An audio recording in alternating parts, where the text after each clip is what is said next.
First time was with 4th Infantry Division. We had a night ambush set up. We had a listing post out in front. We got in contact with the enemy. Couldn't get a hold of my LP, so I crawled out with my medic to, and this was daylight now, to see, if I could find those guys.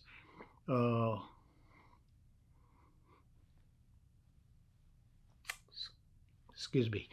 One guy was dead.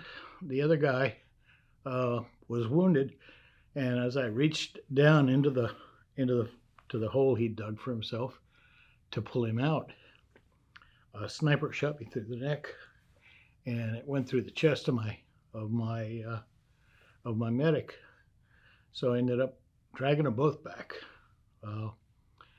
That was the first time I got injured. The second time we were protecting a battalion fire base, and was overrun by a North Vietnamese regiment, and we ended up calling artillery down on ourselves and literally fighting hand to hand to maintain the perimeter. And I got wounded by shrapnel from our own shells, mortar shells that they were shooting at us, a B-40 rocket. I'm not sure what it was. The first time they thought I'd had some pretty severe injury, but it was more, it was fairly superficial, didn't hit any tendons, didn't affect my ability to move my head. It was very lucky. It kind of went through the back of the down the low portion.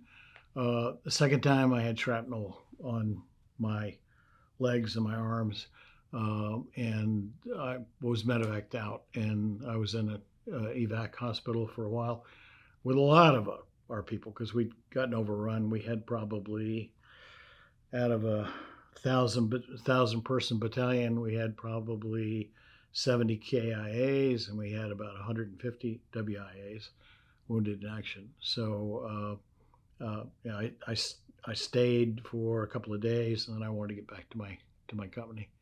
Yeah, it teaches you a lot. It teaches you responsibility. Teaches you to be prepared for the uncertainty of what might come your way. In my business career following the military, I was a banker for about 50 years, and had lots of people working for me. I had a reputation for over-preparing. I never went into a meeting that I hadn't thought about what I was going to do and why I was going to have that meeting and what I wanted to accomplish in it. I think that certainly has vestiges of my military experience, because you're responsible for the lives of the people that you're with.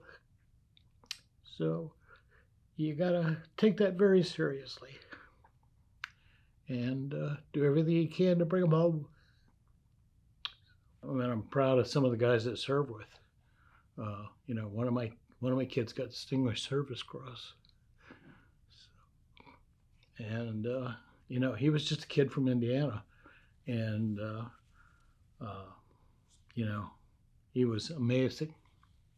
He was amazing. I had another kid from San Francisco. He was my field platoon sergeant, and he was a complete surfer hippie, but somehow he got a .45 grease gun, and he was simply amazing when we got into a firefight. He was a brave kid.